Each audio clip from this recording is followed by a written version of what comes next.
You are listening to Alex Nanlohi Podcast, to know the Lord and to make Him known.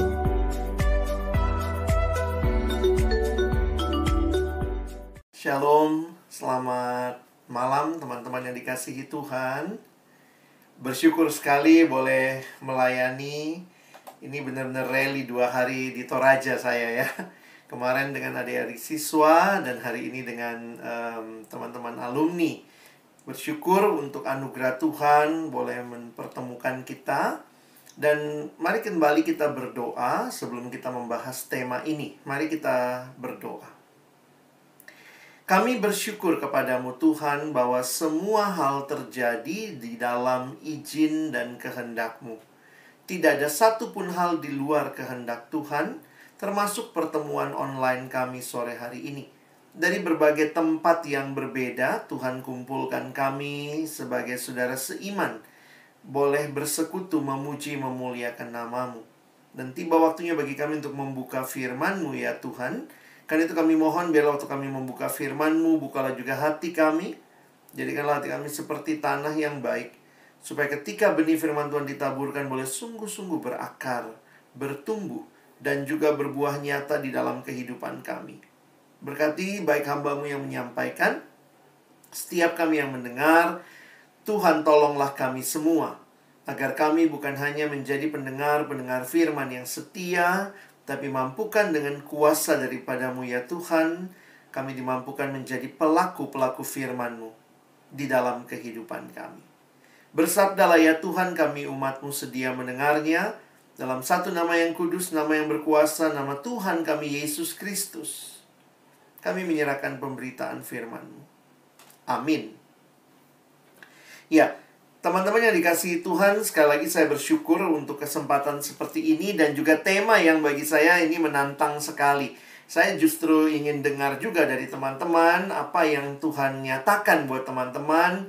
Karena sebagai orang yang mengalami pandemi, saya pikir semua kita tidak ada yang sangat pengalaman mengalami pandemi ini ya. Jadi memang ini semua hal yang baru, serba baru buat kita. Tapi di tengah-tengah situasi seperti ini, kita juga sadar ya bahwa Tuhan menghadirkan kita di bangsa Indonesia, bangsa yang besar, yang luas dengan begitu banyak keberagaman. Nah, mari kita akan sama-sama melihat begitu ya. Saya akan membagi 2. Bagian pertama adalah perenungan firman yang saya coba angkat sebagai landasan berpikir kita. Lalu nanti bagian yang kedua ya kita akan coba lihat beberapa hal praktis yang juga tentunya saya katakan sekali lagi merindukan juga boleh dalam nanti tanya jawab. Kita boleh share apa yang kita sudah lakukan dalam situasi seperti ini. Nah, teman-teman yang dikasihi Tuhan, saya mulai dengan slide ini ya, bahwa kita ada dalam dunia yang mengalami perubahan yang sangat-sangat cepat. Dalam khususnya beberapa tahun terakhir, kita melihat perubahan yang begitu luar biasa yang terjadi dalam dunia kita. Jadi kemajuan yang begitu luar biasa pun terjadi. Dan karena itu saya lihat bahwa kita adalah orang-orang yang manusia ini cepat sekali beradaptasi. Dari yang kita nggak biasa, jadi biasa. Dari yang nggak bisa, jadi bisa. Dan ini adalah sebuah hal yang Tuhan berikan ya dalam diri kita sebagai umat ciptaannya yang dicipta segambar dan serupa dengan Allah. Nah, tapi memang sangat luar biasa pandemi yang terjadi ini langsung mengubah begitu banyak hal mendasar atau yang biasa kita lakukan. Sehingga ya kita harus melakukannya dengan berbagai cara termasuk online saat ini. Ya, memang banyak dampak ya. Saya coba merefleksikan dampak pandemi ini. Saya pikir semua kita mah bisa bikin list begitu ya. Apa yang terjadi di tengah pandemi ini. Yang dampak pertama yang bisa kita lihat adalah bagi kesehatan. Saya pikir ini juga memang ya COVID ini kan masalah kesehatan awalnya ya. Tapi ternyata realitanya ini bukan hanya masalah kesehatan, sudah jadi masalah pendidikan, masalah ekonomi, masalah sosial. Dan ini menjadi satu hal yang membuat orang akhirnya melihat ini sedunia lah ya. Jadi pandemi yang berdampak besar sekali kepada kehidupan manusia. Tapi mungkin fakta yang menarik adalah masalah kesehatan. Ya kita jadi sadar juga bahwa ternyata ada orang muda yang bisa terpapar COVID bahkan sampai meninggal juga. Jadi banyak orang yang akhirnya dulu mungkin merasa dirinya kuat-kuat aja, sekarang pun makin hati-hati, ya. Memang di beberapa daerah sudah ada pelonggaran segala macam, tapi ya realita ini yang kita hadapi. Bagi kesehatan, nah bagi kerohanian juga. Saya nggak tahu bagaimana dalam situasi pandemi ini, bagaimana saat teduh saudara. Mungkin karena ada di rumah, banyak juga loh yang nggak saat teduh gitu ya. Karena merasa semua kayaknya lambat bergerak, waktunya bekerja dari rumah, mungkin online dan seterusnya. Sehingga hal-hal yang harusnya kita rasa banyak waktu, tapi bagaimana saat teduh kita? Bagaimana kualitas saat teduh kita? Kita ibadah seperti ini yang namanya tele ibadah. Mungkin di beberapa gereja sudah masuk dengan protokol, tapi orang tua tidak dianjurkan ke gereja. Anak-anak juga di banyak tempat masih belum ke gereja. Nah, bagaimana kita memaknai itu semua? Jadi memang ada perubahan, ada dampak bagi kehidupan kerohanian. Bayangkan teman-teman, kita biasanya lihat YouTube itu untuk permainan kan? Untuk game, maksudnya untuk nonton, untuk fun. Sekarang ibadahnya di situ misalnya, nonton YouTube. Waduh. Jadi itu mengubah mindset dari ini lagi nonton, ya yang kita kalau nggak suka kita cepatkan, kita lewatkan begitu ya. Sambil buka itu, buka yang lain. Jadi memang harus jujur kita katakan ini punya dampak. Bagaimana kelompok-kelompok doa kita, kelompok kecil, kelompok PA kita, KTB. Nah ini semua terdampak ya.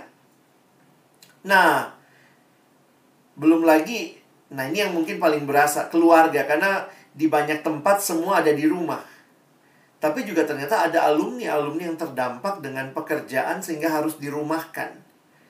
Beberapa alumni yang saya dengar, ada yang harus dirumahkan, ada yang akhirnya diberhentikan, ada yang dirumahkan tapi tetap gak dapat gaji pokok, ada yang dirumahkan tapi gaji dipotong, ada yang tetap masuk tapi juga sangat mengikuti protokol begitu. Jadi ini dampak-dampaknya pemotongan income. Dan karena ada di rumah, relasi dengan keluarga juga jadi unik nih ya.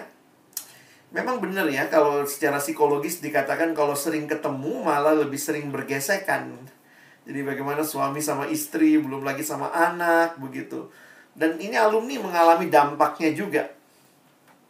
Nah dalam bidang pendidikan, belajar kuliah dari rumah. Kalau dengan adik-adik mahasiswa, bagaimana skripsi, bimbingan, rencana studi lanjut, bagaimana fokus belajar, ini nggak gampang. Semua juga pandemi berdampak buat pendidikan juga.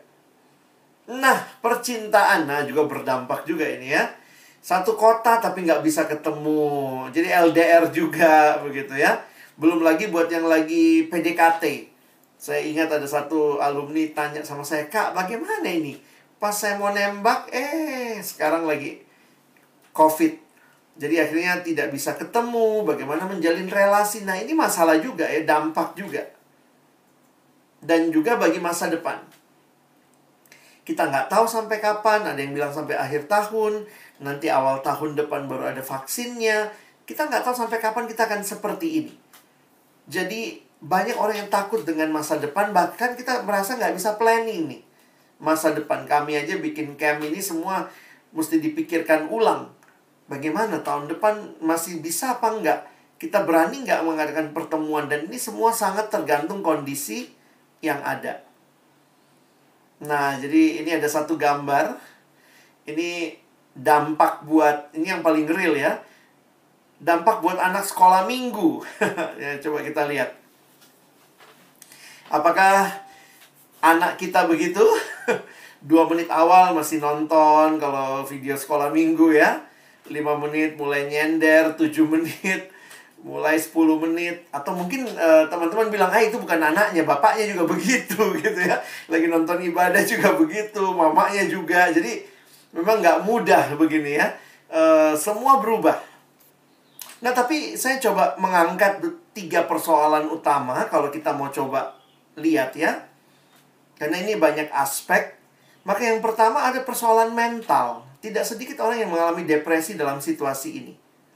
Baik depresi karena harus menghidupi keluarga untuk yang bapak rumah tangga. Banyak yang mungkin kehilangan pekerjaan, akan sulit sekali. Bagaimana secara mental?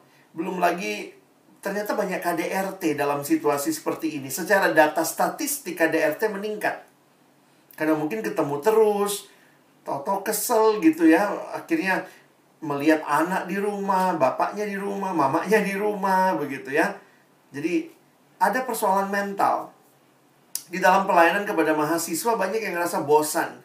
Kalau cuma sekedar bosan, tapi ini bosannya kayak berlebihan dan kemudian sudah masuk sampai kepada depresi awal. Jadi biasanya dia orang yang ketemu orang lain, begitu ya. Harus ada di rumah, beberapa ada di kos, akan sulit sekali. Ini menimbulkan masalah sosial. Karena juga akhirnya kita tahu bahwa yang ngalami ini bukan cuma satu orang. Kalau satu yang nganggur kita bilang ya udahlah cari kerja aja lagi. Mungkin dia belum kuat berusaha. Tapi ini kalau banyak yang mengalami pengangguran, berhenti kerja, harus PHK, berarti ini timbul permasalahan sosial. Dan juga timbul problem spiritualitas. Ya, jadi bagaimana tetap bertumbuh, tetap segar dalam kerohanian, di dalam Tuhan. Dan teman-teman bagaimana melihat dampak-dampak ini? Atau mari periksa juga ya secara pribadi, kita terdampak dalam sisi yang mana? Apakah saudara hanya secara spiritual, kangen ibadah di gereja, mau bisa kumpul-kumpul lagi, masalah sosial kah? Atau bahkan mungkin persoalan mental, di mana mungkin beberapa orang harus membutuhkan konselor. Karena itu juga di Perkantas kita membuka konseling ya selama 2 bulan ke depan bagi saudara-saudara yang sangat membutuhkan cerita, didoakan. Jadi secara nasional ada kesempatan konseling khususnya memang buat orang-orang yang punya pergumulan seperti itu, ataupun yang mengalami kehilangan keluarga karena COVID. Jadi mungkin situasi hati yang masih sulit menerima, masih bergumul. Beberapa yang mengalami COVID itu kan akhirnya tidak bisa melihat yang meninggal, harus dikuburkan dengan protokol tanpa didampingi, dan itu menyedihkan. Sehingga kami secara khusus membuka kesempatan untuk 2 bulan ini bagi para medis secara khusus, dan juga dokter maupun juga keluarga-keluarga yang terkena dampak dari COVID. Nah, teman-teman yang dikasihi Tuhan, waktu melihat semua ini, persoalan ini, pertanyaannya bagaimana kita berperan di dalamnya. Nah, seperti tema malam ini, kita akan bicara tentang inspiring this age. Nah, saya ingin mengajak kita melihat bagaimana krisis itu sebenarnya. Krisis itu memberikan kepada kita beberapa hal. Ya, yang satu, krisis bisa memurnikan kita. Tapi krisis juga di sisi lain bisa menghancurkan. Karena ada yang mengalami persoalan-persoalan seperti yang kita lihat di slide ini. Dan juga ada yang dalam krisis bisa melihat apa sih hal yang paling penting, ya. Nah, saya ingin mengajak malam ini kita melihat bahwa ada krisis juga yang terjadi walaupun juga konteksnya berbeda. Krisis yang terjadi sekitar tahun 64 Masehi. Pada saat itu, ancaman besar sedang melanda kekristenan di provinsi Asia. Provinsi Romawi yang meliputi bagian barat Asia Kecil, sekarang Turki bagian barat, dengan Efesus sebagai ibu kotanya. Ya, teman-teman bisa lihat Roma ada di sebelah kiri atas, lalu Efesus ada di sebelah kanan itu ya, di provinsi Asia. Nah, saya akan mengajak kita melihat surat Paulus kepada Timotius. Dan waktu itu Paulus sedang berada di penjara di Roma. Paulus menuliskan surat kepada anak rohaninya Timotius yang waktu itu sedang ada di Efesus. Nah, sedikit konteks pada waktu itu. Ada 2 ancaman yang terjadi pada masa krisis itu. Yang pertama adalah ancaman dari luar.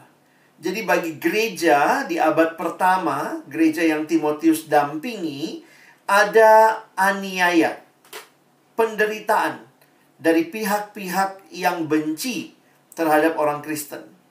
Dan lebih ngeri lagi, justru dibenci karena iman mereka dan hidup mereka yang benar, yang saleh. Jadi bukannya kalau hidup nggak saleh mungkin kita pikir, oh pantas dibenci ya. Tapi ini justru karena mereka hidup benar, hidup saleh, mereka dianiaya. Tapi bukan hanya dari luar saja, dari dalam sendiri juga ada ancaman berupa ajaran-ajaran sesat. Jadi gereja Efesus di abad pertama mengalami krisis juga. Ada ancaman dari luar, kata kuncinya penganiayaan. Ada ancaman dari dalam, kata kuncinya penyesatan. Bahkan yang lebih ngeri lagi, pemimpin gereja pada waktu itu yaitu Paulus ditangkap dan harus menjadi penghuni penjara di kota Roma. Nah, bayangkan itu kalau ternyata yang memimpin pelayanan itu ditangkap. Jadi ini memang krisis yang luar biasa ya. Nah, dalam krisis seperti ini, apa keyakinan, apa conviction yang Paulus bagikan kepada anak rohaninya Timotius? Saya pikir ini jadi menarik untuk kita renungkan. Ketika krisis terjadi, maka mari ingat lagi apa yang menjadi panggilan kita. Di dalam 2 Timotius pasal yang keempat, ayat 2 dan ayat yang kelima. Kita nggak baca seluruh ayatnya, saya ingin mengajak kita baca 2 ayat ini saja. 2 Timotius 4, ayat 2 dan 5, ini ayatnya. Saya bacakan buat kita. Beritakanlah firman, siap sedialah baik atau tidak baik waktunya. Nyatakanlah apa yang salah, tegurlah dan nasihatilah dengan segala kesabaran dan pengajaran. Ayat yang kelima, tetapi kuasailah dirimu dalam segala hal, sabarlah menderita, lakukanlah pekerjaan pemberita Injil dan tunaikanlah tugas pelayananmu. Teman-teman yang dikasihi Tuhan, di dalam 2 ayat ini kita menemukan berita yang sama yang sebenarnya Paulus sampaikan kepada Timotius. Beritakanlah firman. Siap sedialah baik atau tidak baik waktunya. Nyatakanlah apa yang salah, tegurlah. Jadi ingat, Paulus lagi ada dalam penjara di kota Roma. Dia tulis surat sama Timotius. Dan isi suratnya apa? Paulus tidak bilang sama Timotius, Timotius, aku bakal mati. Dia ngomong sih di pasal 4 ini ya, ayat yang ke-6 sampai 8. Aku akan segera mati. Tapi Paulus nggak tulis, Timotius nanti ya, jangan lupa di nisanku tulis ini ya. Saya nanti minta ya, kalau saya mati, ini yang harus dilakukan. Tidak demikian. Fokus Timotius atau surat 2 Timotius yang Paulus tuliskan di akhir hidupnya, fokusnya tetap sama kepada panggilan yang Paulus sadari diberikan kepada dirinya dan kepada gereja Tuhan. Beritakanlah firman. Siap sedialah baik atau tidak baik waktunya. Di ayat yang kelima tadi, kita melihat bagaimana Paulus menegaskan tentang diri Timotius sang pemberita. Kuasailah dirimu, sabarlah menderita, lakukanlah pekerjaan pemberita Injil, dan tunaikanlah tugas pelayananmu. Sehingga saya menyimpulkan begini. Dari 2 ayat ini, panggilannya sama. Beritakanlah firman. Pada segala kesempatan, dalam segala kebenaran, dengan segala usaha. Hayati lagi nih. Pada segala kesempatan, dalam segala kebenaran, dengan segala usaha. Teman-teman, kalau merenungkan lagi tema kita malam hari ini, dari mana datangnya inspirasi itu? Saya pikir inspiring others in this age, kita mau menjadi inspirasi. Saya pikir orang yang bisa menginspirasi adalah orang yang punya keteguhan panggilan. Dia tahu dengan jelas apa tugas yang Tuhan berikan bagi dia dalam hidupnya. Jadi disinilah kita bicara panggilan. Saudara tidak mungkin menginspirasi tanpa punya panggilan yang jelas. Saya kasih contoh Paulus ya. Kan tidak semua kita jadi pendeta ya, atau tidak semua kita jadi hamba Tuhan kayak saya, Kak Budianto. Kami dipanggil memberitakan firman. Tapi mungkin teman-teman dipanggil untuk jadi PNS, dipanggil untuk jadi wirausaha, dipanggil untuk bekerja di bidang IT, di bidang konstruksi, di bidang medis, di bidang apapun itu. Biarlah kita menangkap dengan jelas panggilan yang Tuhan berikan kepada kita. Nah, saya kasih contoh Paulus ya. Bagi saya ini tokoh yang menginspirasi saya dalam pandemi. Jujur waktu pandemi awal terjadi itu kami kebingungan sekali bagaimana melayani mahasiswa. Minggu pertama terjadi pandemi, pemerintah mengumumkan ada 2 orang yang terjangkiti waktu itu di Depok ya. Lalu waktu itu kita udah mulai mikir, waduh bagaimana ini? Tiba-tiba kampus besar yang kami layani yang ada di Depok juga UI tutup. Langsung keluar tuh, UI tutup 1 semester. Semua anak-anak disuruh pulang ke kampung masing-masing begitu. Lalu dalam situasi itu mulailah berpikir, apa yang mesti dilakukan? Apalagi jelas, beritakanlah firman pada segala kesempatan, dalam segala kebenaran, dengan segala usaha. Lalu kenapa saya katakan Paulus menginspirasi saya? Karena bagi saya, Paulus pada waktu menuliskan 2 Timotius pun, Paulus itu ada dalam penjara, saudara. Kenapa dia tetap memberitakan Injil? Karena panggilannya jelas. Keyakinan dia dipanggil untuk memberitakan Injil, maka dari dalam penjara pun, dalam krisis yang dialami, Paulus pun tetap memberitakan Injil. Bahkan kalimat yang menarik dituliskan di ayat pasal 2 ayat 9, 2 Timotius. Karena pemberitaan Injil ini laku menderita, malahan dibelenggu seperti seorang penjahat. Tetapi firman Allah tidak terbelenggu. Wah, ini luar biasa bagi saya. Belenggu itu gambaran rantai. Sebenarnya para penafsir mengatakan Paulus itu dirantai seperti gambar kita yang kita lihat ini ya. Kemungkinannya dia dirantai kepada prajurit yang menjaga dia. Dalam tradisi dikatakan setiap 6 jam sekali berganti penjaga. Nah, bayangkan ini kalau yang dirantai tangan 2, kaki, jadi ada 4 penjaga yang diikatkan pada diri Paulus. Dan kalimat ini jadi menarik. Paulus bilang, aku menderita, malah dibelenggu. Tapi firman Allah tidak terbelenggu. Sebenarnya 2 Timotius bukanlah surat pertama yang Paulus tulis dari dalam penjara. Bahkan kalau teman-teman memperhatikan, ini surat-surat yang Paulus tulis dari dalam penjara. Ada Efesus, ada Kolose, ada Filemon, ada Filipi. Makanya kalau kita kuliah teologi ini disebut sebagai surat-surat penjara. Jadi bagi saya menarik begini. Paulus jelas sekali apa tugasnya yang dia terima dari Tuhan. Panggilannya adalah memberitakan Injil. Karena itu penjara tidak menjadi alasan Paulus berhenti memberitakan Injil. Krisis yang dia alami membuat celah begitu rupa ya. Teman-teman, saya bayangkan gitu ya. Kan waktu itu jangan pikir menulis surat itu gampang. Jangan pikir begitu ya. Kan berarti ada teknologinya, mesti ada scroll ya. Perkamen itu dan segala macam. Lalu Paulus kemudian mesti menulis. Ingat loh, dia dari dalam penjara. Dia harus menulis surat begitu. Jadi kerinduannya apa? Isi suratnya apa? Isi suratnya sama, beritakanlah firman. Saya pikir nih orang ya udah dalam penjara gara-gara pemberitaan firman, tulis surat isinya beritakanlah firman, siap sedialah baik atau tidak baik waktunya. Paulus bukan cuma bicara, tapi Paulus men-sharingkan pengalamannya. Dari dalam penjara yang gelap dan dingin pun, Paulus tetap memberitakan firman. Buktinya ada surat 2 Timotius. Jadi jujur aja kalau gara-gara COVID orang berhenti pelayanan, berhenti apa, saya pikir loh ini kita kok nggak sama seperti Paulus semangatnya ya. Paulus tulis surat teman-teman. Jadi saya lagi bayangkan kalau Paulus hidup kira-kira abad 21 sekarang ya.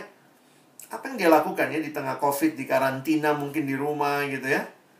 Saya pikir Paulus akan apa ya, mungkin kalau sekarang dia akan tulis Instagram, bikin Insta Story, dia akan update WA status mungkin ya. Terus kerinduannya adalah melayani jemaat, maka dia menggunakan teknologi di zamannya. Apa teknologinya? Dia pakai tulisan, dia pakai surat. Bahkan menarik lagi begini teman-teman ya, ini benar-benar Paulus menginspirasi saya. Waktu itu ada mahasiswa yang nanya begini, "Kak, bagaimana kami mendekati anak baru ketika kami nggak pernah ketemu anak barunya?" Karena semua kuliah online gitu ya. Terus biasalah mahasiswa bertanya, karena ini pemimpin kelompok kecil baru. Gimana dekati adiknya padahal nggak pernah ketemu, ketemunya cuma online. Bagaimana nih? Terus dia bilang, kan kita nggak kenal, Kak. Bagaimana kita kenalan sama dia dan seterusnya? Saya bilang begini, waktu Paulus nulis kitab Roma, Paulus juga belum pernah mengunjungi jemaat Roma. Ya tulis-tulis aja gitu ya. Poinnya adalah, jangan gara-gara, aduh malu, belum kenal, kan nggak pernah ketemu. Loh, Paulus sama. Tapi karena di hatinya itu ada panggilan yang kuat, ada Injil yang harus diberitakan, maka Paulus berjuang nulis surat yang panjang ini, Roma. Demikian juga kalau teman-teman baca surat Efesus, Kolose maksud saya. Kolose itu Paulus bahkan di dalam sejarah kita tahu Paulus belum pernah ke Kolose waktu tulis kitab Kolose.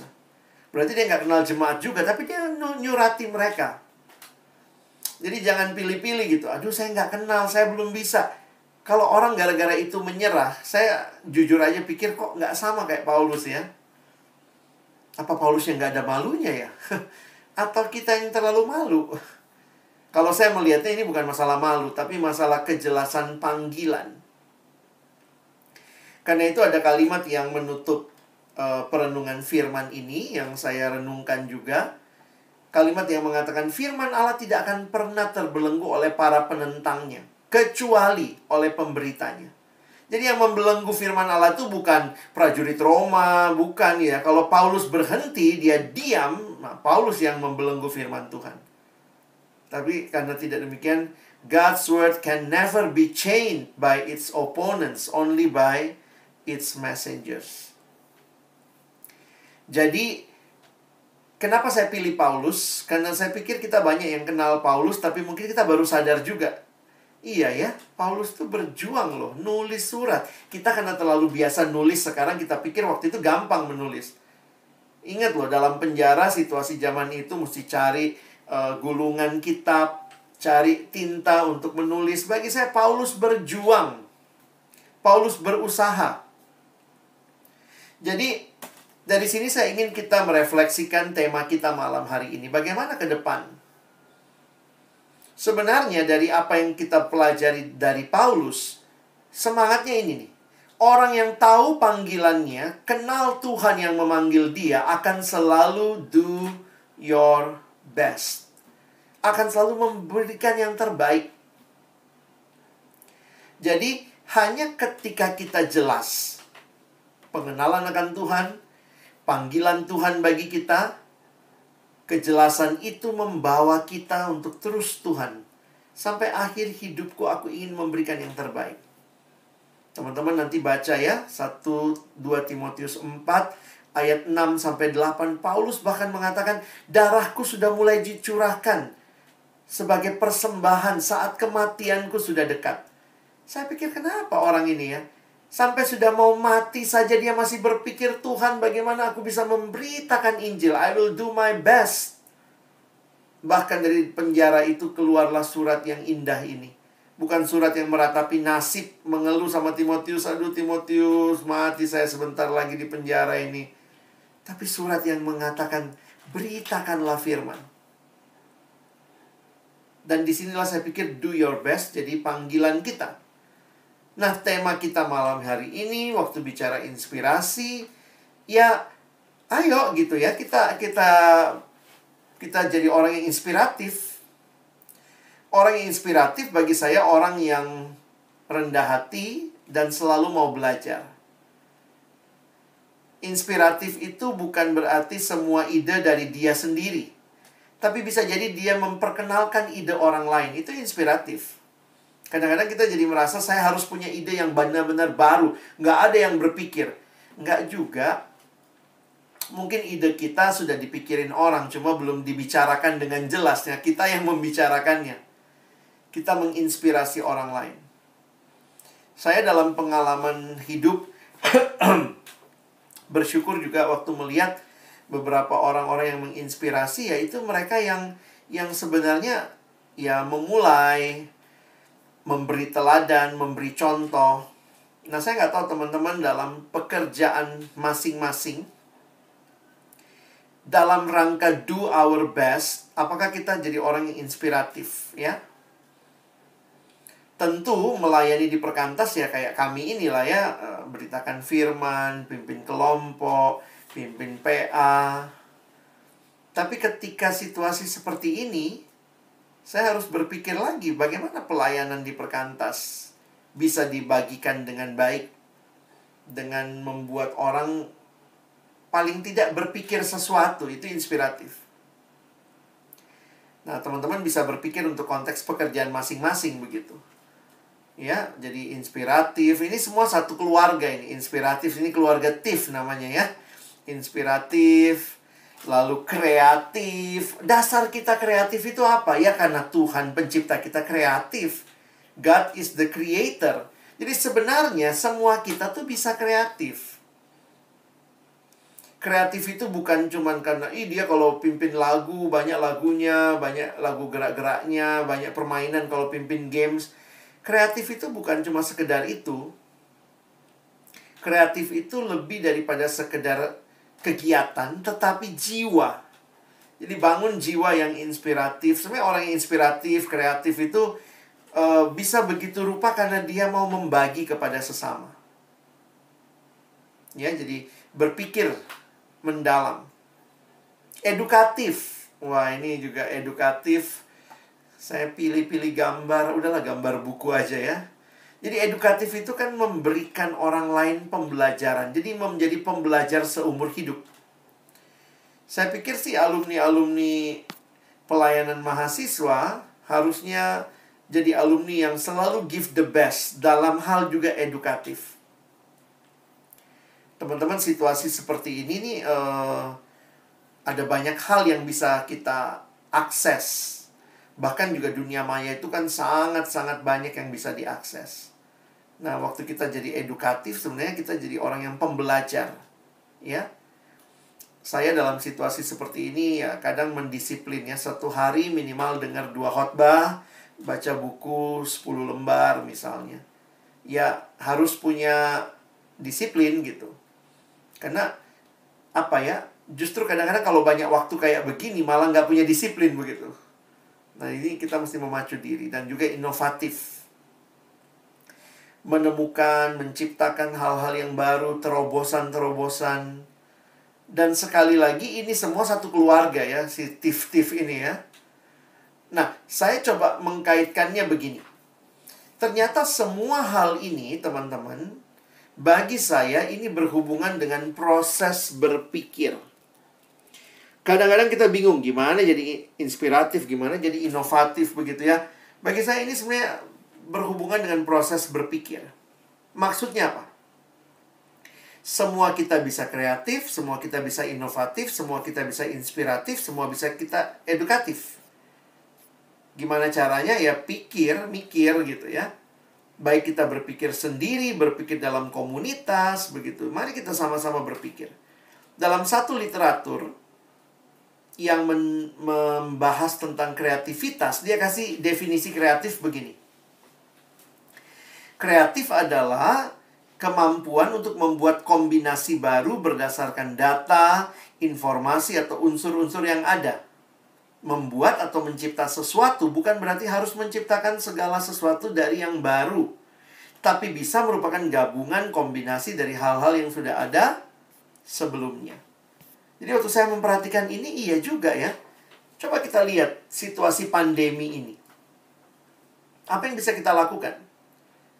Tentu di pekerjaan teman-teman juga harus berjuang. Kadang-kadang kantor-kantor yang baik, pemerintahan sudah melakukan training Zoom, gimana cara pakai Zoom gitu ya. Itu kan hal-hal yang supaya bisa dilakukan. Di gereja juga begitu. Ada anak-anak muda yang sebenarnya mereka lebih jago teknologi dibanding yang tua ya. Maksudnya berpikir, apa yang mesti dilakukan? Lalu kombinasi, pakai ini, pakai itu. Ada yang pimpin saya lihat ya, dia pakai Zoom-nya, ada namanya optimalisasi Zoom. Dia pakai Zoom, nanti masuk ke Mentimeter, nanti masuk ke Slido. Wah, itu luar biasa itu. Nah, itu semua miliki jiwa seperti itu. Bukan berarti bisa lakukan semua ya. Mungkin kadang-kadang kita butuh bantuan orang lain. Tapi ada jiwa yang terus mau belajar. Jadi jangan merasa saya sudah selesai. Dalam hidup saya sudah tamat belajarnya. Belum. Kreatif itu mikir nih. Nah, saya jujur aja ya, bagaimana caranya misalnya teman-teman, Bapak Ibu sekalian ya, coba lihat gambar anak kecil tadi ya, 2 menit pertama masih duduk manis, lalu berikutnya, coba kalau kita guru sekolah minggu. Video sekolah minggu apa yang kita akan bikin? Mau panjangnya berapa lama? Lalu dalam berapa lama itu, nah ini kan berpikir, nah gimana caranya supaya anak-anak itu tertarik? Gimana caranya supaya mereka bisa menonton, dapat pesannya, edukatif? Jadi sebenarnya semua hal yang kita lakukan dalam krisis harusnya kita benar-benar berpikir mendalam dan kemudian kita upayakan bersama-sama. Mungkin bisa ditambah tips-tips yang lain ya, keluarganya mereka ya. Kolaboratif, aspiratif gitu ya. Jadi sebenarnya kolaboratif juga jadi penting. Bahwa mungkin kita nggak bisa sendiri.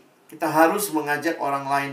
Ya, kalau sekarang di dunia per-YouTubean tuh, ya kita lagi ngajak ini mau kolaps gitu. Saya pikir kolaps itu pingsan ya. Ternyata kolaborasi. Jadi, saya berharap belajar dari Paulus, situasi krisis tidak mematikan Paulus. Tapi dia bangkit dan bahkan dia jadi inspirasi. Bayangkan, dari kitab-kitab perjanjian baru, 27 kitab, sepertiganya ditulis oleh Paulus. Dan dari yang sepertiga yang ditulis oleh Paulus, sebagian dia tulis dari dalam penjara. Wow, luar biasa orang ini. Dia tahu jelas panggilan Tuhan. Saya harus berkarya memberitakan Injil. Kalau teman-teman adalah orang-orang yang mengenal dengan jelas panggilanmu. Saya dipanggil jadi, misalnya apa, di bidang pertanian. Saya dipanggil dalam bidang pariwisata. Maka berpikirlah mendalam bagaimana supaya bisa menerapkan semua prinsip ini. Dan akhirnya seperti Kolose 3 ayat 23. Lakukan segala sesuatu bukan untuk manusia, tapi untuk Tuhan. Jadi disinilah kita lihat peluang ya. Ini peluang sekaligus perubahan. Dan anak-anak Tuhan terus berjuang, terus berpikir keras untuk memuliakan Allah. Do our best for God. Amin.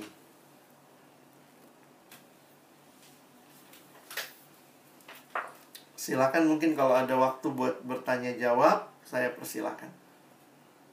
Ya, terima kasih atas yang tadi harapannya semua bisa menyimak dengan baik tadi. Dan kita akan lanjut ke sesi tanya jawab. Untuk tahap pertama, sesi pertama saya akan untuk orang 3 orang dulu ya kita ya, kalau masih banyak nanti kita tambah. Teman-teman yang langsung bertanya, mikrofonnya dan langsung bisa juga mengirim di fasilitas chatting, nanti saya akan sampaikan kita. Teman-teman,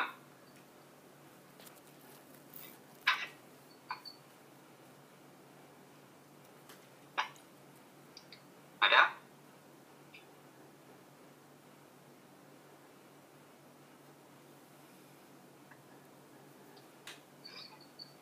Awal menyampaikan bahwa ini juga bisa menjadi share ya, berbagi. Barangkali ada teman-teman yang itu sudah melakukan mungkin 1 atau 2 hal yang bisa menginspirasi orang lain, mungkin bisa dibagikan juga untuk menjadi inspirasi lagi dalam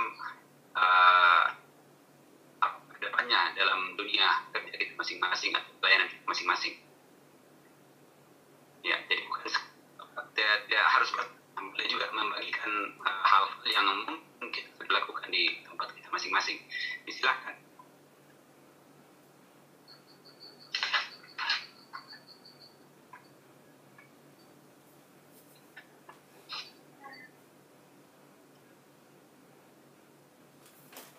Belum ada ya? Ayo teman-teman.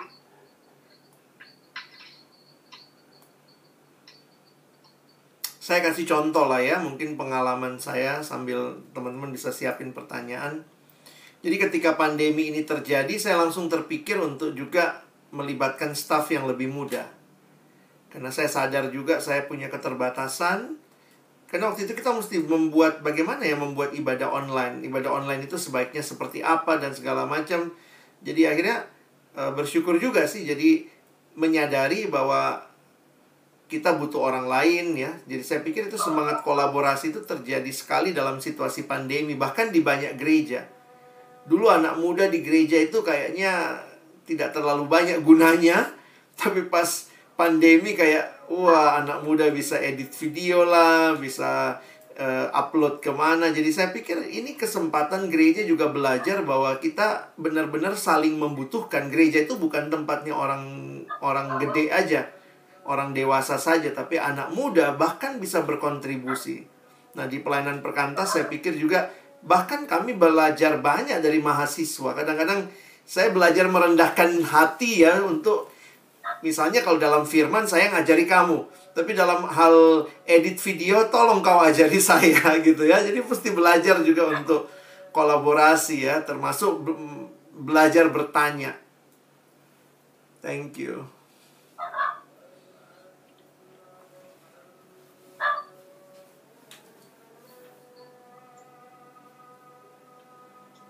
Ya, sedikit mungkin.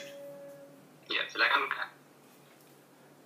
Ya, mungkin ini Kak Alex,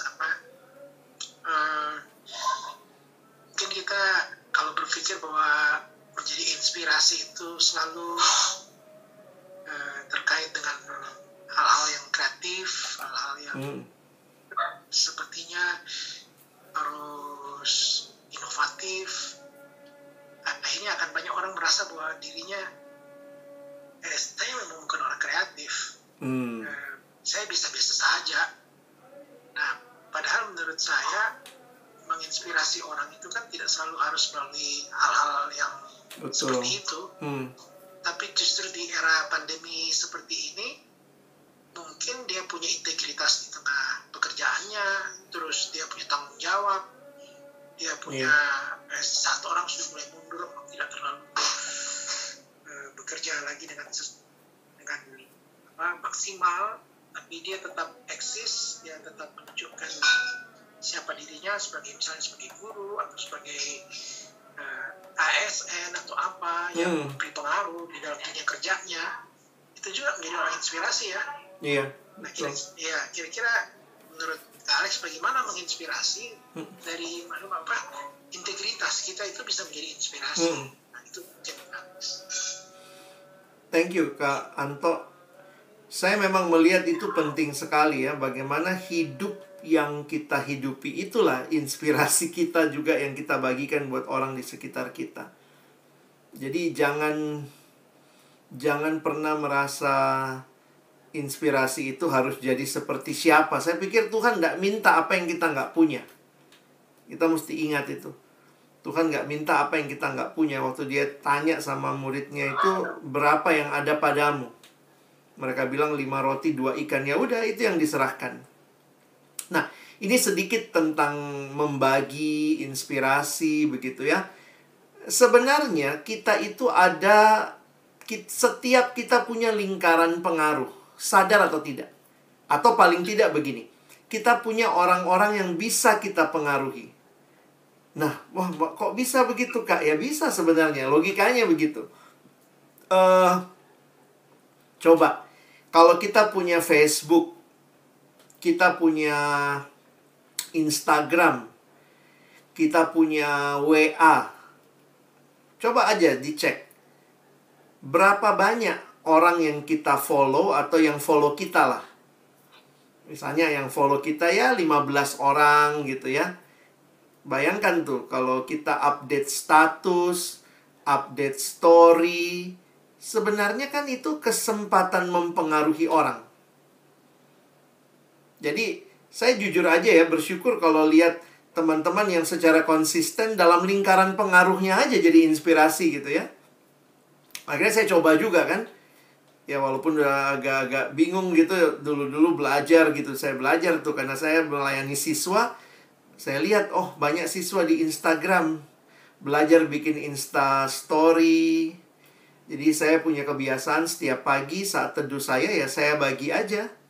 Saya bagi di Instagram, di Insta Story. Ada aja gitu hari tiba-tiba ada yang bilang, "Kak makasih ya statusnya memberkati saya." Ya juga ya, maksudnya kita nggak mesti punya influencer harus punya berapa follower baru kita bisa do something. Jangan-jangan udah ada di tangan kita itu. Kak Anto cerita dia membagikan saat teduhnya di grup gitu ya. Saya pikir itu usaha untuk berbagi apa yang kita punya gitu.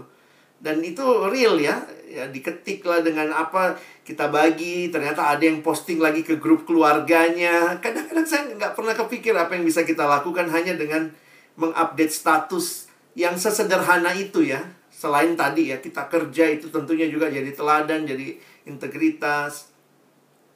Kayak apa ya ya kayak Kak Jenny ya, staff teman-teman juga dengan status-statusnya yang banyak juga menginspirasi. Saya pikir setiap kita punya lingkungan pengaruh. Cek aja ya siapa yang baca storymu, siapa yang baca WA-mu, status itu menarik ya. Ini dari Simpet ya ada ya. Simon Petrus. Salah satu penghalang untuk menjadi inspirator adalah kurangnya pengetahuan. Saya lihat sini ada laptop saya di sini ya.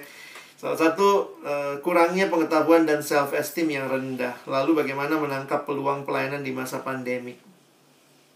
Sebenarnya kalau masalahnya ada di self-esteem ya harus dibereskan self-esteemnya ya. Meyakini bahwa sebenarnya kan Tuhan bilang setiap kita punya talenta. Jadi jangan selalu, ya itulah, jangan selalu melihat apa yang kita tidak punya, tapi coba lihat apa yang kita punya. Jadi Tuhan sekali lagi kayaknya nggak minta apa yang kamu nggak punya. Nah lalu kemudian, kalau kurang pengetahuan, ya itu belajar, ya cari tahu, baca buku, nonton YouTube sekarang. Saya tuh yang, kalau saya bilang tadi ya, saya membiasakan dengar khotbah di YouTube 1 hari 2 khotbah. Ada saya dengar dari... Ada satu hamba Tuhan masih muda, anak muda, tapi saya senang dengar khotbahnya gitu ya. Jadi orang pasti mikir, ih, kau sudah sering khotbah, ngapain kau dengar khotbah orang? Tapi saya bersyukur gitu, ada anak yang masih muda, dia bisa mengkhotbahkan dengan baik. Terus ya saya, apalah istilahnya tanda kutip ya, tanpa malu ya saya kontak aja dia. Saya nggak kenal, saya di Instagram itu saya ingat. Karena dia tinggal di Australia, dia ada pendeta di gereja sana. Saya saya DM aja Instagramnya. Saya bilang, thank you ya, khotbah-khotbahmu memberkati aku. Jadi kemudian saya tanya, boleh nggak saya tahu kamu baca buku-buku apa saja kalau mau khotbah selain persiapan dari Alkitab tentunya ya. Jadi akhirnya saya jadi dekat sama dia, jadi teman, bisa ngobrol, bisa share. Dia bilang biasanya nanti lihat di sini.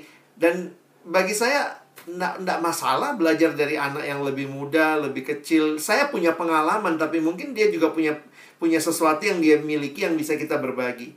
Jadi menangkap peluang itu, bereskan self-esteem, tambah pengetahuan kita. Kita ini makhluk yang belajar, jadi coba terus belajar sih. Ini yang dari Kak Anto, bisa sharing ya teman-teman di tempat kerja, tetap konsisten, berintegritas.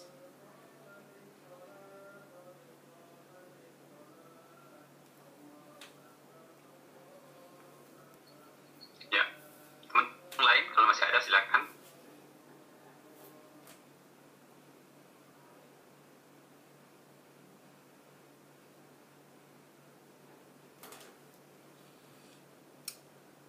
Di Jakarta masih banyak yang kerja dari rumah alumni. Dan beberapa juga sudah mulai buka usaha. Itu kan juga inovasi ya. karena mesti mengisi kantong-kantong yang kosong katanya gitu ya.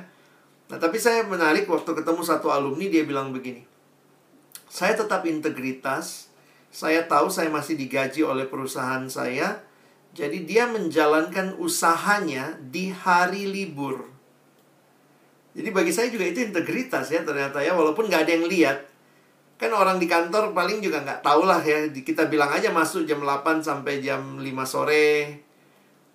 Tapi ternyata bagi saya, buat dia bilang saya bertanggung jawab, saya dibayar untuk kerja 8 sampai 5. Maka saya nggak akan jadi kan dia bikin usahanya itu kan mesti masak, mesti apa, dia lakukan tuh di luar jam kantor lah, kira-kira begitu. Makanya bagi saya menarik juga ya, maksudnya dia bisa melihat integritas dari sisi yang mungkin kita pikir kalau di rumah sama gitu ya, bisa langsung curi-curi waktu ya. Tapi ternyata kebiasaan curi waktu bisa jadi memang membuat mau online nggak online ya, memang kita punya kebiasaan curi waktu kalau ternyata kita nggak punya integritas. Itu contoh lagi yang saya lihat. Itu inspirasi, menginspirasi kita. Karena mungkin saja Kak Alex kita tidak seperti itu kalau kerja di rumah. Nah, itulah. Dihidupkan, ya mungkin dihidupkan Betul. saja itu Zoom-nya atau apa, lalu kita kerja yang lain. Iya, yang lain ini kerja. Iya, kan nggak dilihat kan? Nggak ada yang lihat, betul. Ya, Tuhan yang lihat sih. Jadi kalau orang yang bisa kerja seperti itu dengan bertanggung jawab, itu inspirator itu. Jangan-jangan kita begitu juga ya. Sepi pujian karena nggak ada yang lihat kan. Iya, betul.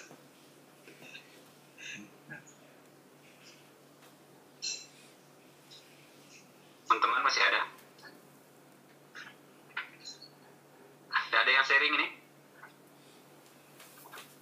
Itu rindu bisa coba sharing rindu. Wah, rindu. Rindu ada kan?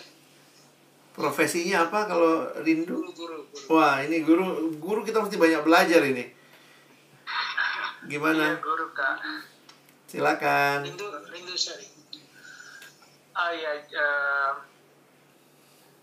Ya bersyukur sebagai alumni Tuhan boleh terus tolong bagaimana untuk terus bergantung kepada Tuhan di masa yang tidak baik, khususnya ketika di dunia kerja di mana saya mengajar, yaitu ya di perkampungan jauh dari kota, dan di situ banyak sekali tantangan yang kita bisa alami, yang saya alami secara pribadi, di mana kan orang-orang yang tidak hidup dalam Tuhan.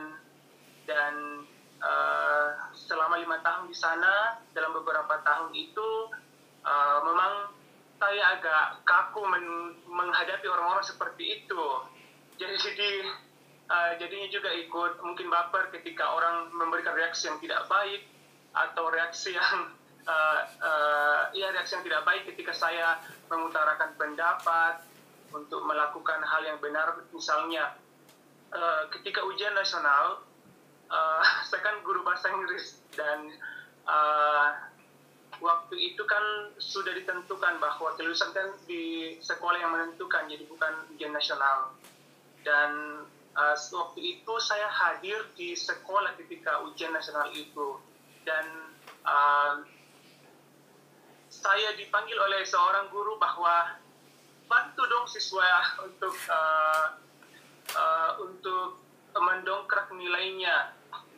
Saya bilang ya maaf, tidak bisa, kan sekolah yang tentukan, jadi kita sudah ajar, makanya dalam masa les apa segala betul-betul kita bagaimana caranya untuk mempersiapkan mereka, walaupun sebenarnya yang saya lakukan juga sebenarnya tidak terlalu maksimal, bahkan kurang, tapi ya dalam ketegangan seperti itu awalnya saya kaku dan agak takut juga, tapi setelah makin bertumbuh, makin disiplin, makin diperlengkapi oleh Tuhan, makin mengalami Tuhan, jadinya juga menjalannya santai-santai saja.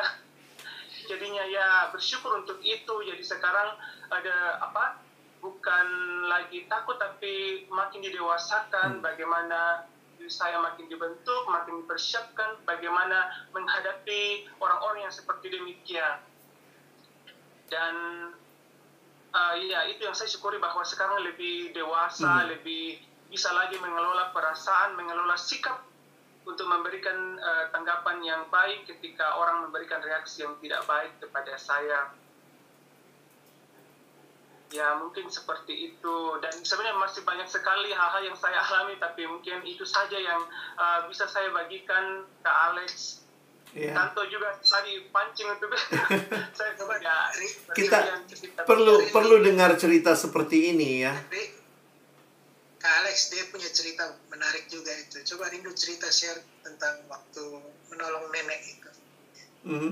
Oh iya Kak. Waktu itu juga ketika di puskesmas di Tikala tempat saya tinggal, ada nenek yang sekitar 3 mingguan pulang dari Makassar, dan pas waktu itu mungkin 2 bulan yang lalu, pas masih tegang-tegangnya pandemi, beliau pulang karena tidak diperlakukan baik oleh anaknya. Dan ya kita bisa mengerti bahwa orang tua itu sangat sensitif, jadi ketika anaknya mungkin membentak atau apa, dia meresponnya dengan dia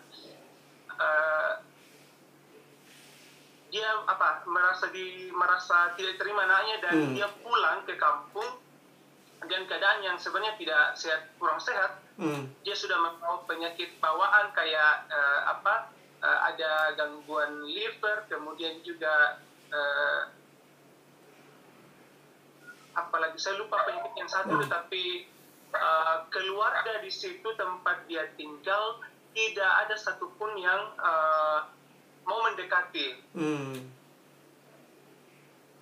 Dan ada beberapa orang yang memberi informasi ke pihak kesehatan yang ada di puskesmas Tikala bahwa anak ini, bahwa orang tua ini mungkin kena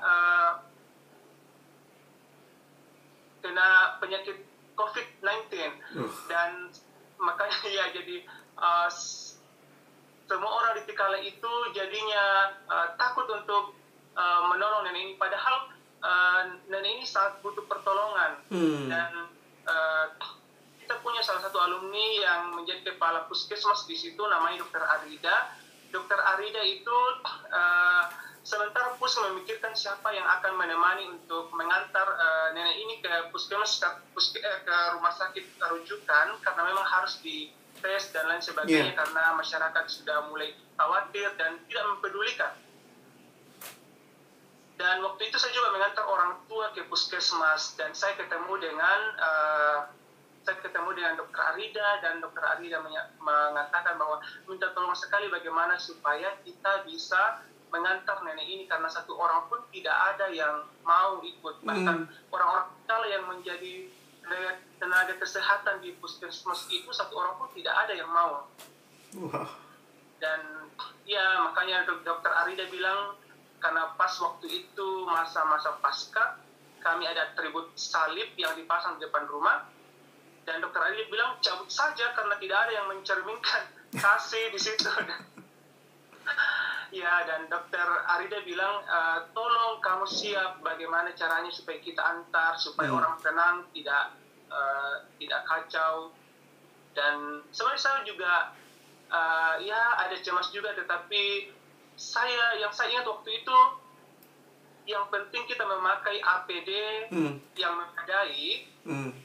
Tuhan pasti melakukan bagiannya dan Tuhan pasti lindungilah. Yang penting memakai APD yang memadai. Dan waktu itu saya bilang, oh iya dokter, saya siap. Dan ketika ke lokasi itu, dokter dan tenaga medis juga ikut. Mereka ya sangat lengkap lah APD-nya. Saya hanya pakai masker dan kaos tangan, dan tenaga medis mulai marah-marah karena nenek ini mungkin agak lemas karena kemarinnya itu banyak menangis karena berasnya sudah habis, kemudian karena dia pakai minyak tanahnya juga sudah habis, dan dia saya dengar dari tetangga bahwa kemarin dia menangis seharian dan mengatakan dalam bahasa Indonesia, saya akan mati karena sudah tidak ada apa yang saya akan makan. Dan tetangganya pun semuanya takut untuk menolong. Dan ya bersyukur waktu itu besoknya kami datang dan menyampaikan ke nenek itu bahwa kita akan periksakan bagaimana. Dan ya saya ikut untuk membawanya ke rumah sakit rujukan waktu itu. Dan sampai di rumah sakit rujukan, di situ juga ada alumni namanya Dr. Edi. Dia menyampaikanlah, dan dia setelah dia periksa dia mengatakan tidak ada gejala sama sekali. Ini hanya karena kelebihan minum obat. Dan tidak ada gejala, kan salah juga prosedurnya kita dan kemudian kita kita menganggapnya sebagai orang yang positif. Dan waktu itu saya ditanya oleh dokter bahwa bagaimana kita mau kasih tinggal atau kita bawa pulang. Saya bilang saya bawa pulang saja. Saya akan menjelaskan ke masyarakat bahwa nenek ini non-reaktif, tidak ada gejala sama sekali. Yang dialami selama ini hanya karena penyakit lain seperti gangguan liver dan ada juga penyakit yang lain tapi saya lupa. Yang jelas itu bukan COVID-19. Dan ya ketika itu dibawa pulang ke rumahnya dan saya menjelaskan ke masyarakat, bahkan saya sempat agak marah ke masyarakat karena ke tetangga-tetangganya bahwa mestinya ditolong bagaimana caranya, yang penting memakai APD yang memadai. Dan kalau seandainya kalian tidak beberapa hari tidak diberitahu selanjutnya, pasti nenek ini lebih parah kondisinya. Dan ya begitu Kak Alex. Saya sebenarnya juga berdoa waktu itu setelah pulang dari rumah sakit. Saya agak was-was ya, semoga nenek ini tetap aman. Dan ya syukurnya seperti itu Kak Alex. Beberapa kali saya kunjungi setelah pulang dari rumah sakit, nenek itu membaik keadaannya. Kemudian ya saya juga doakan. Kemudian sekarang sudah bisa pergi ke pasar. Wah. Iya, dan iya keadaannya sudah baik sekarang. Sangat bersyukur sekarang keadaannya sudah baik. Dan ya menjadi pelajaran bagi kami dikala bahwa aksi nyata sangat dibutuhkan, aksi nyata mesti dilakukan, mesti dinyatakan melalui tindakan sebagai bukti nyata bahwa kita adalah orang yang hidup dalam Tuhan. Makasih banyak Rindu. Wow, luar biasa ceritanya. Ini kata dan tindakan harus menyatu, dan ya kau membuktikannya dalam menolong nenek ini. Thank you, terima kasih banyak. Ya. Ada pertanyaan dari Kania Milda, ada 2 itu. Ada statement yang kalau saya maknai bahwa inspiring itu berangkat dari menyadari panggilan. Berarti kalau masih missing dalam panggilan, jadi sulit ya Kak untuk jadi pribadi yang betul-betul menginspirasi. Ya, memang dalam banyak hal saya melihat inspirasi yang kalau saya memaknainya ya. Saya jadi ingat Matius 5 waktu Yesus bicara soal garam dan terang dunia. Jadi kalimatnya kan yang menarik, kamu adalah garam, kamu adalah terang. Sebenarnya itu kalimat identitas. Kamu adalah, jadi itu identitas yang melekat pada kita yang sudah hidup dalam Kristus adalah garam, adalah terang. Jadi jelas itunya, maka kita akan berfungsi. Kira-kira begitu kali ya. Kalau jelas panggilannya, kita akan berfungsi seperti ya kita dipanggil jadi garam ya, menggarami dunia. Dunia busuk, kita garami supaya tidak makin busuk. Dunia gelap, kita terangi supaya makin nyata kebenaran itu. Jadi ya mungkin saya bukan bicara panggilan yang kayak gimana lah ya, tapi panggilan sebagai murid Kristus kayak tadi ya, panggilannya Rindu tadi, sebenarnya dia menghayati bahwa jadi berkat buat sesama itu panggilan. Nah, jadi kalau yang kedua yang Nia nanya, keberhasilan menginspirasi itu mestinya menyentuh bukan hanya perubahan mindset ya. Iya, setuju.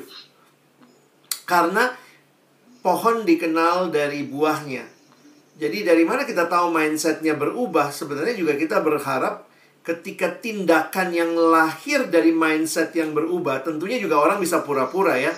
Tapi sebenarnya kalau dia tulus, maka harusnya kelihatan tuh. Ada kalimat yang menarik di akhir dari Matius 5 ayat 16. Kalimatnya kan begini, demikianlah hendaknya terangmu bercahaya di depan orang, supaya mereka memuliakan Bapamu yang di surga.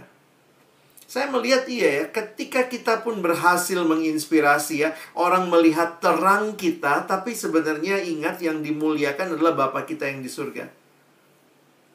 Jadi demikianlah hendaknya terangmu bercahaya. Ketika orang melihat terang kita bercahaya, biarlah kita tidak lupa menunjuk mereka kepada sang terang yang sejati. Karena kita bukan sumber terang. Kita hanya memantulkan, memancarkan terang yang kita terima dari Kristus. Thank you untuk pertanyaannya. Satu lagi dari Demai ya. Terkadang ya. Dari Karnia. Masih ada yang kedua dari Karnia. Iya, saya sudah jawab tadi. Ya. Sudah sempat dijawab tadi masalah mindset. Sudah. Oh iya. Iya. Sekarang yang kedua ya. Yang Demai. Terkadang konsistensi, integritas, inovatif yang kadang-kadang disertai ketegasan justru berdampak negatif pada relasi di internal kantor. Akhirnya kita harus belajar untuk menutup telinga dan hanya fokus pada pekerjaan. Apakah itu masih bisa disebut menginspirasi?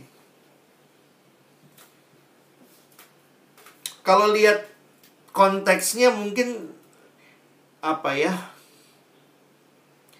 Mirip seperti ceritanya Rindu tadi.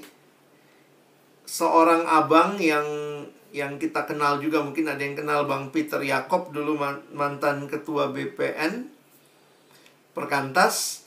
Ada kalimat yang saya selalu ingat dari khotbah dia. Dia bilang begini, lebih baik orang tahu ketegasan kita dari awal. Ini dia kan PNS di Bank Indonesia. Maksudnya dia kerja di Bank Indonesia lah ya. Maksudnya sebagai pegawai negeri.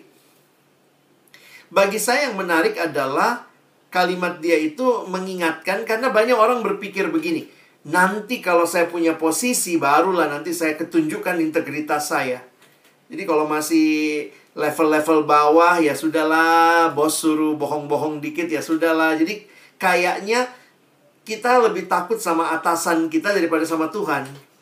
Nah, terus dia ingatkan tuh, kalau kami kebaktian alumni baru, dia selalu ngomong, lebih baik orang kenal kamu dari awal, kamu orang Kristen yang taat, daripada kamu awal-awal kompromi supaya diterima. Karena kan biasanya supaya cari muka sama bos, disukai oleh kakak senior di kantor. Jadi kita jadi kayak, ya bohong-bohong dikit, tipu-tipu uang perjalanan, begitu ya. Disuruh tanda tangan juga. Begitu nanti kamu sampai di posisi di mana kamu mau berintegritas, orang sudah kenal kamu, alah dulu waktu masih kroco-kroco, masih anak buah juga, tukang tipu juga, sama Ji. Jadi poinnya dia adalah lebih baik tegas. Dan mungkin tidak menginspirasi dalam arti orang akan bilang, wow luar biasa integritasnya ya. Karena justru ingat kalimat tadi, krisis yang dialami gereja mula-mula justru karena mereka hidup benar. Bukan karena hidup nggak benar. Gara-gara hidup saleh dan benar malah dianiaya. Karena dunia waktu itu juga nggak suka. Jadi saya sih menghayatinya, menginspirasi yang benar itu, itulah yang sebenarnya kita kejar. Karena pasti Ini kalimat lagi yang saya hayati ya. Pasti terang kita itu akan membuat sebagian kegelapan pergi, tapi ada yang lihat. Itu harus kita sadari. Saya selalu ingat itu, hidup kita tuh adalah kitab terbuka. Pasti ada yang ngelihat. Jadi tentu begini ya, bagaimana relasi dengan teman-teman kantor? Saya harus katakan, teman-teman juga harus mengevaluasi, sudahkah kita menerapkan kebenaran dalam kasih? Karena Alkitab juga bilang itu, kebenaran dalam kasih. Kalau terlalu menegaskan kasih, jadinya kadang nggak benar. Kompromi, ya sudahlah, dikit-dikit bohong, nggak apa-apa. Tapi kalau terlalu menekankan kebenaran, itu jadinya kayak otoriter. Nah ini memang susah nih kombinasinya kebenaran dalam kasih. Jadi kalau teman-teman di profesi masing-masing, coba tanya kepada teman-teman yang ada di profesi itu, bagaimana menghadapi ini dan itu. Saya kadang-kadang melihat ya, memang yang paling tepat untuk kalian tanyai kalau kalian PNS, ya tanya sesama PNS yang sungguh-sungguh Kristen, yang benar-benar mau mempertahankan hidup kudus. Gimana sih kalau memperlakukan uang jalan itu, bagaimana kalau ada sisanya dan segala macam. Jadi kadang-kadang kan suka datang sama kami staff, Kak, bagaimana itu kalau ada uang begini. Saya bilang, saya nggak tahu, saya nggak ngerti. Kalau saya prinsipnya ya jangan terima yang bukan bagianmu. Iya Kak, tapi ini begini Kak, ini pasti sudah harus, mesti kembali pun nggak jelas masuk di kas mana. Saya bilang, tanya sama seniormu. Jadi kadang-kadang kita perlu juga ya, saudara seiman di profesi yang sama, yang bisa menjadi inspirasi kita, walaupun mungkin nggak populer. Nah, kita bisa cari sih kayak begitu. Thank you. Ya, terima kasih. Punya waktu sekitar 15 menit untuk tanya jawab kalau masih ada. Atau sharing dari teman-teman kalau ada.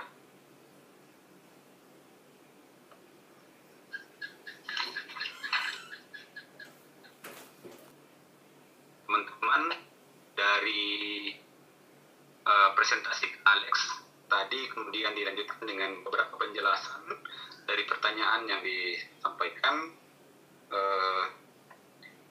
ada beberapa poin yang saya catat. Yang pertama, yang bisa menginspirasi adalah orang yang punya keteguhan dalam panggilan, ya. Orang yang bisa menginspirasi itu adalah orang yang punya keteguhan dalam panggilan. Kemudian berikutnya, bahwa firman Allah tidak akan terbelenggu oleh para penentangnya, kecuali oleh pemberitaannya.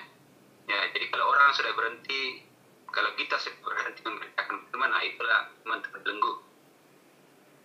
Ya, kemudian orang yang kenal panggilannya, kenal Tuhan yang memanggil, melakukan yang terbaik. Ya, dilanjutkan bahwa untuk bisa menjadi orang yang inspiratif, kreatif, lainnya, salah satu hal yang mesti kita lakukan adalah berpikir mendalam. Ya, ini saya sangat berterima kasih sekali. Saya mendapatkan bagian ini. Saya mengajar di SMK dan siswa saya itu selama pandemi belajar dari rumah, dan tempatnya jauh, kan beda-beda kecamatan, beda-beda kota. Jadi ada banyak kesulitan, terutama yang tidak punya HP itu ya, yang datang ke sekolah 1 kali seminggu untuk kita bertemu, waktunya cuma ketemu paling 5-10 menit. Jadi saya mengalami banyak kesulitan, tapi tadi ada motivasi lagi bahwa mesti lagi lebih mendalam lagi. Ya, terima kasih Kak. Kemudian ada tadi juga penting yang disebutkan Kak Alex, minta apa yang kita tidak punya. Jadi kita harus bersedia untuk terus belajar, atau juga menggunakan ide orang lain, ya, menyampaikan ide-ide orang lain untuk menginspirasi orang lain. Ya, dan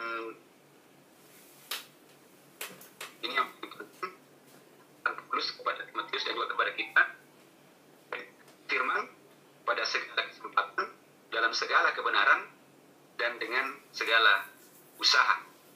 Ya, semoga kita semua menjadi orang-orang yang siap sedia dalam memberitakan firman, baik melalui perkataan kita, melalui tindakan-tindakan kita, supaya kita bisa menjadi orang menginspirasi orang lain, bisa menjadi kreatif, edukatif, inovatif, dan lain-lain. Itu teman-teman bagian-bagian penting yang sudah kita dengarkan hari ini. Mungkin ada hal yang lain, ya terima kasih.